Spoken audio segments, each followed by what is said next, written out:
Hello everyone. Welcome to another day of Business Palooza. This is week 2, session 4, and it's actually our last session today.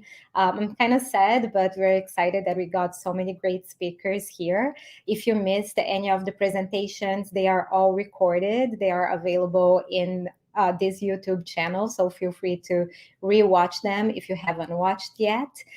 This one will be also recorded, and feel free to share as well. If you see some content here that other people can enjoy, feel free to share the link so we can spread the word and help other small business owners in the Vancouver area. So welcome again. And today we're going to have another 2 presenters. First, we're going to have Jeremy. Jeremy is from TWYST Creative, which is an agency that helps clients to create and communicate their brand in the most strategic way to increase sales and business growth. So TWYST brand, as the TWYST brand grows, Jeremy prides himself in always being hands-on with every client project and guides clients through their rebrand in a professional yet friendly way. It's the personal touch you just don't get from the big agencies. So Jeremy will be talking about branding beyond your logo. And after that, we're going to have a presentation with Jessica, who is an interior designer, and it's going to be talking about how to have like the perfect home office setup. I think today with so many webinars and Zoom meetings, like we want to have a nice background and just have a functional space. So Jessica is going to touch on that as well. As always, feel free to drop your comments. If you have any questions, drop in the comment section as well, and we're going to make sure to address all of your questions. And so without further ado, let's add Jeremy to the conversation here. Hello, Jeremy. Welcome. Hi, Julie. How are you? Doing good. How are you doing? Great. Thank you so much for inviting me for this Business Palooza. I'm excited to chat about branding and design. For sure. I'm going to give you the stage and chat soon. Thank you for being here. Yeah, thank you. So let me share my screen here. Hi, everyone. How are you?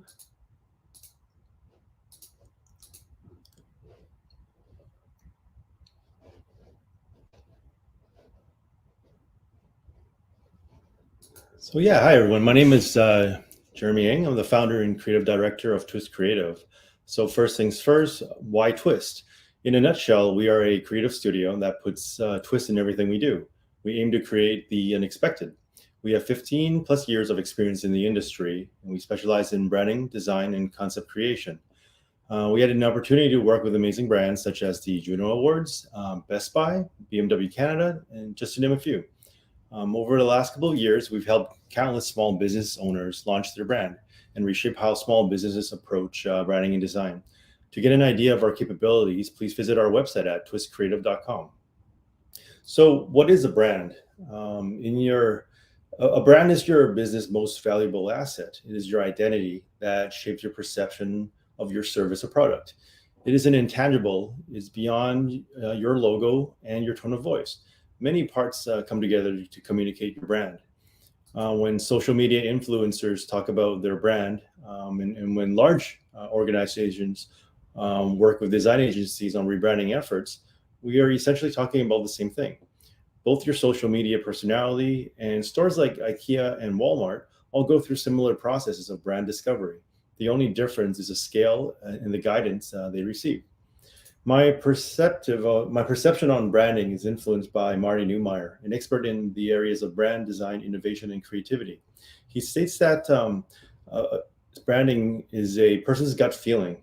It's about your product or service. In essence, it is your reputation. Think about Apple and Microsoft for a second. Whether you're an Apple user or a PC user, you have a certain feeling towards each. Sometimes ending in debates about which one is better. Personally, as a creative professional, I've always utilized Apple products. The smallest things, such as typography and design in user interface, does affect my perception towards a brand or product. One famous quote by Marty Neumeier is, "Branding is not what you say it is what they say it is." Every individual has their own perception of a brand. You are essentially building unique connections with each person. Let's dive into this a bit and use McDonald's as an example.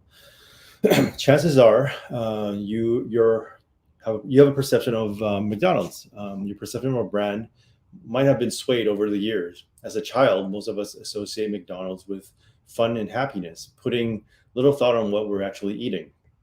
They market to kids at a young age, starting with the Happy Meal and the toys that comes with it. I remember myself playing with Hot Wheels and Nintendo figurines, oftentimes not paying attention to the food that's in front of me.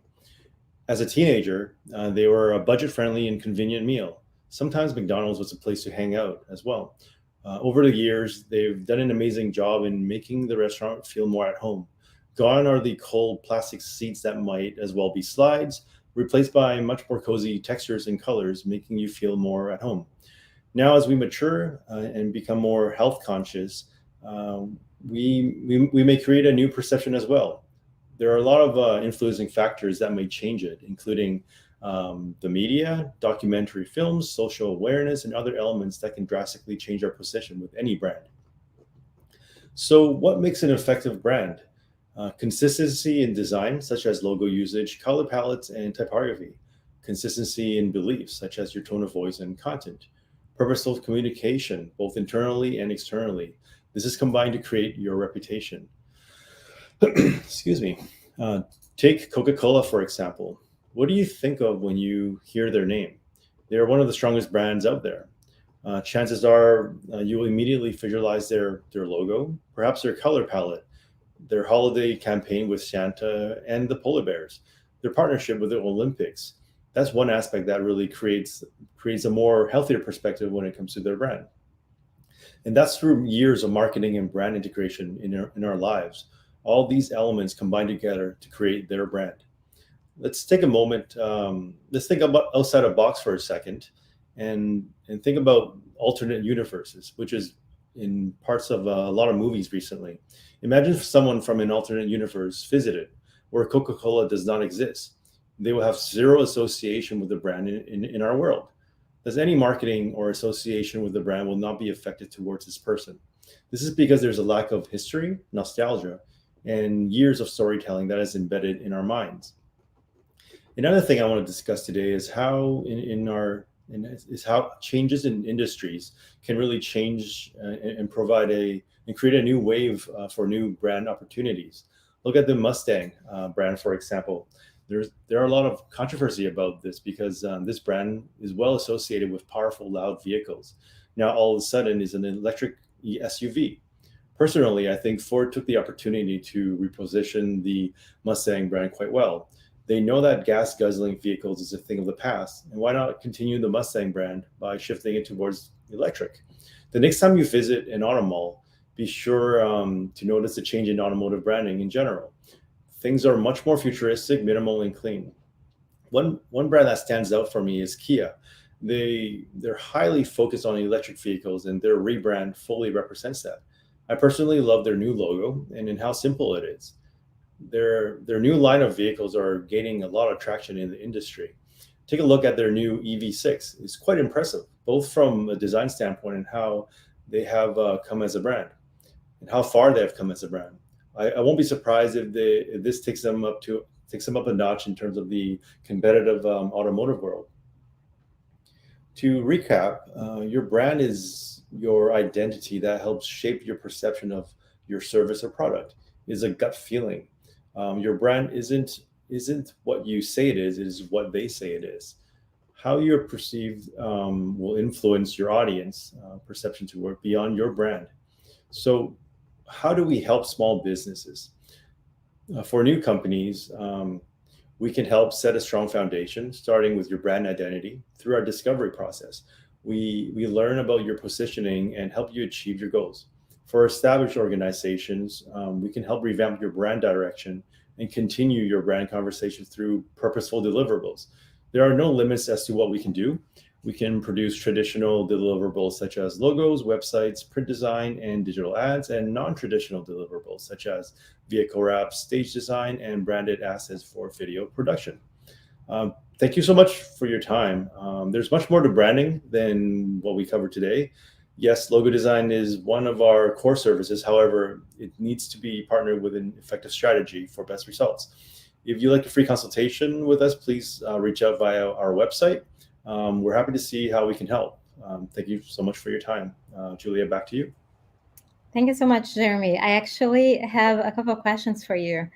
Um, I love the presentation and all the logos, like the evolution of some brands. And it's funny because I was just in the process of buying a car now. So I did see like the Kia on the malls, as you mentioned, and I thought that was a great upgrade for sure. And I also saw the Mustangs because I visited a Ford, and it was quite interesting to see all the electric ones as well.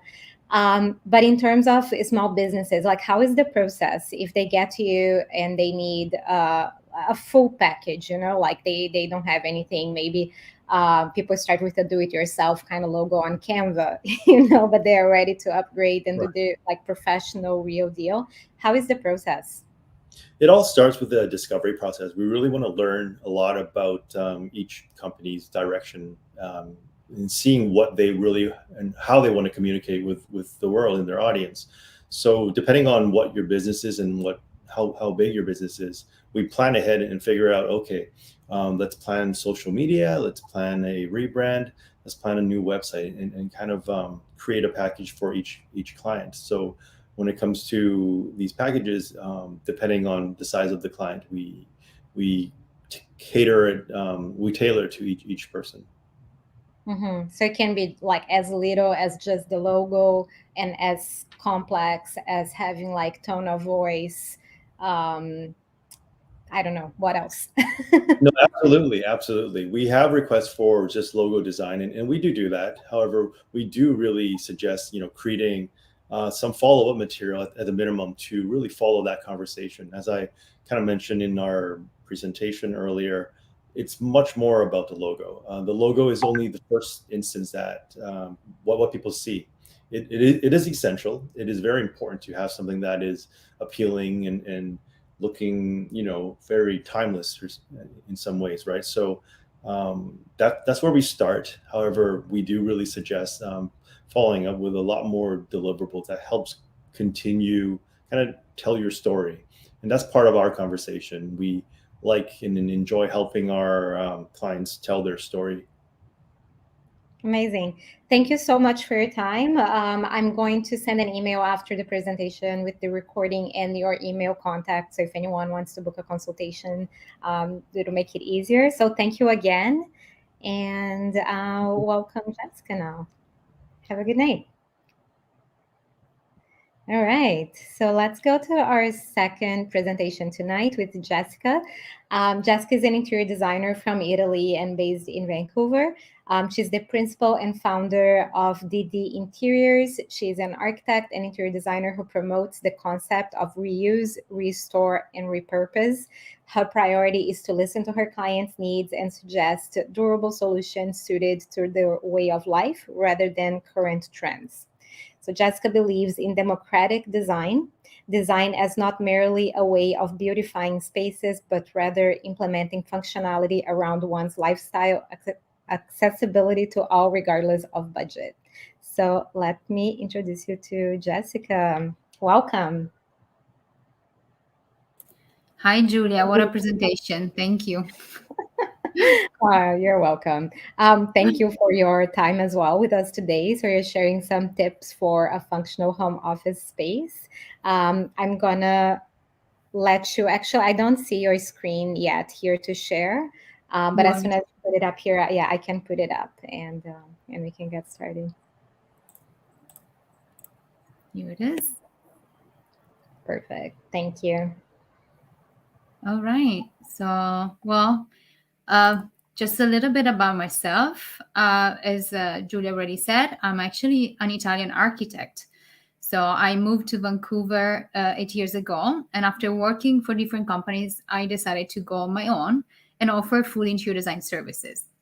So coming from Europe, I'm used to small apartment living. So I love to work on small spaces.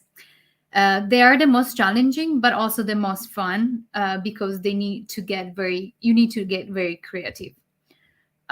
Just a couple of my most recent projects.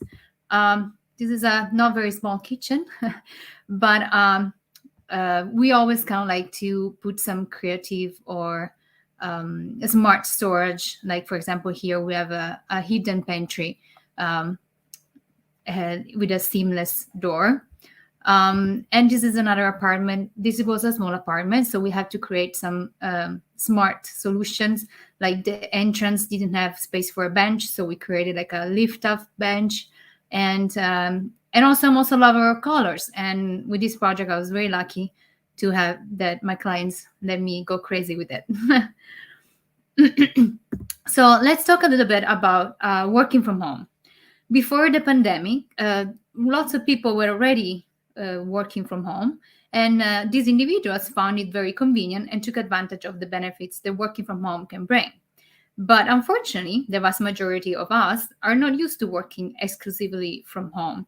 And when forced to do it, if we do not set ourselves for success, we can decrease our productivity significantly, and most importantly, start to affect our mental health. Even though we're slowly going back to normal, the corporate world has begun to embrace remote working arrangements. So it appears to be more and more important to have a proper space to work from home. That is no easy task, as our homes are full of distractions. So how do we keep these two worlds, work and personal life, separated? So today I want to share with you what I consider to be the most important things to consider when you create your home office. I'm sure you heard this many, many times. You need to assign a place in your home that you will designate as your work area. This is the first and most important step. It has to be a place that is only for you. It has to be an area that allows you to concentrate. Having a dedicated space allows you to your mind to transition into work mode. It makes it easier to stick to a daily routine and to give structure to your day. It also gives your body a more clear signal of when you have paused or stopped work. If, on the contrary, you start working from every corner of your home, including your bed, I know someone is guilty, it will feel that your work never ends, because you have invited work into areas where you should be relaxing. So if you don't have much space, here are some solution. I understand that not everyone have big houses. So for example, we have a flip down desk that you can, close when you're not working, and keeps everything clean. Maybe you have a closet where you can fit a desk and create a little work area, or maybe just like a floating shelf when you can use as a desk. And again, since many offices aren't swimming in square footage, using space efficiently is imperative. So don't forget to use your vertical space to increase storage.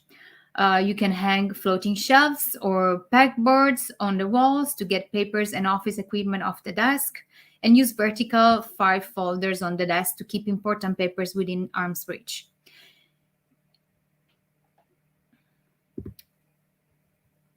And then 2, ergonomy. I'm sure everybody has heard about this word. Ergonomy is the science of workplace tools and equipment designed to reduce worker discomfort, strain, and fatigue, and to prevent work-related injuries. Just because you're not at your office doesn't mean that you should overlook the ergonomy of your workspace. We all know back pain is no joke. So even if you're working from home, you should create a comfortable environment. For example, keyboard and mouse. Place your mouse within arm easy reach and on the same surface as your keyboard. While typing and using your mouse, keep your wrist straight, your upper arms close to your body, and your hands at or slightly below the level of your elbows. Footrest. If your chair is too high for you to rest your feet flat on the floor, or the height of your desk requires to raise the height of your chair, use a footrest. If a footrest is not available, you can use like a small stools or a stack of books. Monitor. Place the monitor directly in front of you, about an arm's length away. The top of the screen should be at a slightly below, slightly below your eye level. The monitor should be directly behind your keyboard. If you wear bifocals, lower the monitor an additional 1 or 2 inches for more comfortable viewing. Place your monitor so that the brightest light source is to the side. You can raise your monitor using books or old shoebox.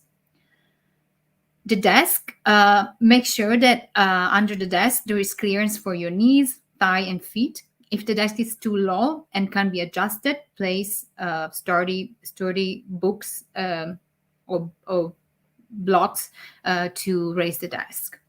If the desk is too high and can be adjusted, then you need to raise your chair. And last, I think this is very, very important, again, for your back, invest in a good chair, because your chair will support your spine. Adjust the height, and then as you know, there are different price range, so you don't have to break the bank to get the right chair. Adjust the height of your chair so that your feet rest flat on the floor, sorry, or on a footrest, and your thigh are parallel to the floor. Adjust the armrest so your arms gently rest on them with your shoulder relaxed. It will help to not hunch over your laptop. You can add a pillow or a roll towel to the back of your chair for the back leg support, and raise your chair by using a pillow as a seat cushion if needed. So all these, I think, they're very important, so that at the end of the day, you don't feel, the pain at your shoulder, your neck, and your back.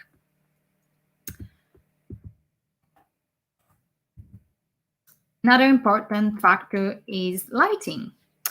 The best location for your home office is obviously a place where you can receive lots of natural light. This is because it's proven that natural light improves productivity and also your mood. On the other hand, it can also create glare during certain times of the day, so make sure you either screen it with a curtain, or you position yourself so that the light comes from in front of you or on the side. If natural light is not an option, then artificial light becomes very important. Many studies have shown that lights in higher color temperature, so that means above 3500 K, directly impact our learning and productivity, making us better able to take in information and concentrate on tasks. For this reason, it's recommended to use lighting that is 5000 K or above. And this is understandable, as if you think there's sunlight, it's 59,000 K. So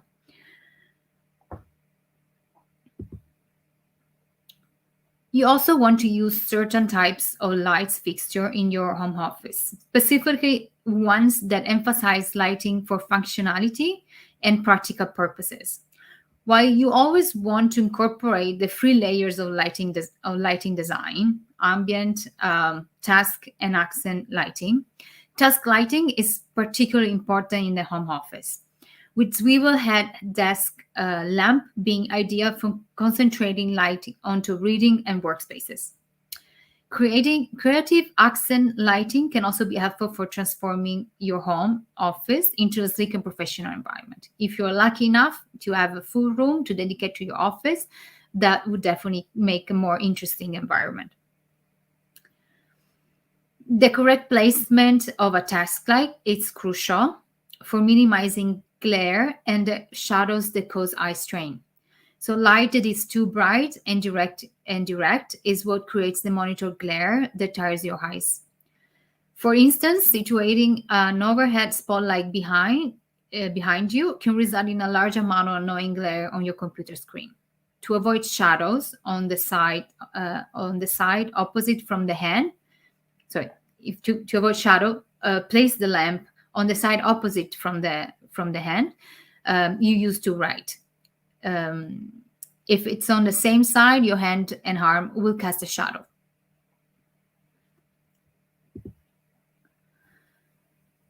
4, bring nature in. We all need to have that connection with nature. So studies have shown that simply adding some greenery in the form of indoor plants can have major positive benefits for employees and their organizations. The same goes for remote or home workers. So here are some reasons to invest in some plants for your own desk. So one, they help to reduce stress. Of course, there is a study that found significant reduction in stress among workers when plants were introduced to their workplace. They help increase productivity. Guess what? There is another study that says that adding just one plant per square meter improved memory retention and helped employees score higher on their basics test. They clean their air. Why humans need oxygen to survive? Plants absorb a gas we don't need, carbon dioxide. That, as you know, it's processed with water and light to produce energy for the plants. And they can boost creativity.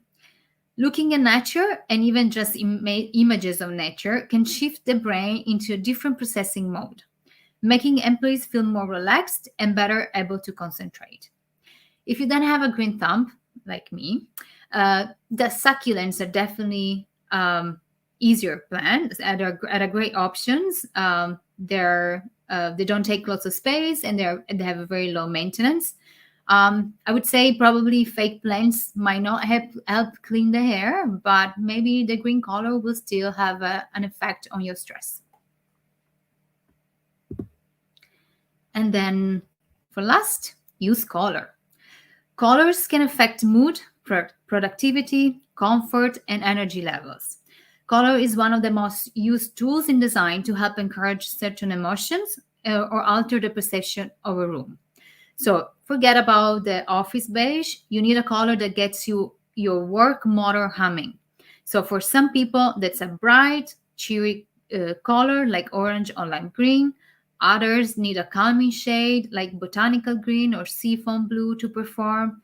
Just find your color and don't be scared to use it. Here are some examples, some color palette that you could use for your office. And if you need help to to create a mood board for your home office, you can contact me and we can put together an amazing mood board for your home office. And if you were wondering, blue is definitely not my color, but I just moved. So I haven't painted this room yet, and we haven't planned the home office. So I know I haven't put in practice all my advices yet. Thank you so much, Jessica. Awesome presentation. I feel like there is some very little things that we can do and they don't cost an arm and a leg and can make a huge difference. I definitely think that the plant, like even in the entire house, like not just in the office, just really lifts up the mood, having plants. And actually, I'm also not great with plants. And like this one behind me, it's like this snake plant. It's great. Like I cannot water for months. I know. I don't have one too. I found my plants. Like my husband calls me plant killers. But I finally found my plants that I know, I just had got my routine with them and they're surviving. Yes. So definitely, I used to think I couldn't have any plants. I've killed cactus in the past. So, but I think I found some good ones now. I also love about the colors that you mentioned, especially if we can use like our brand colors because we're having so many online meetings and just having a branded space. It's really great. So yeah, that was wonderful. Thank you. Oh, you're welcome. So if you guys have any questions, feel free to reach out to all the speakers that have been through BusinessPalooza. As I mentioned, all the recordings are available in the YouTube channel, so feel free to watch it and share with friends. And thank you everyone who joined us for all the sessions. I'll just add Jeremy here just for a last thank you. And yeah, have a wonderful night. Thanks so much. Thank you, Julia. Thanks so much.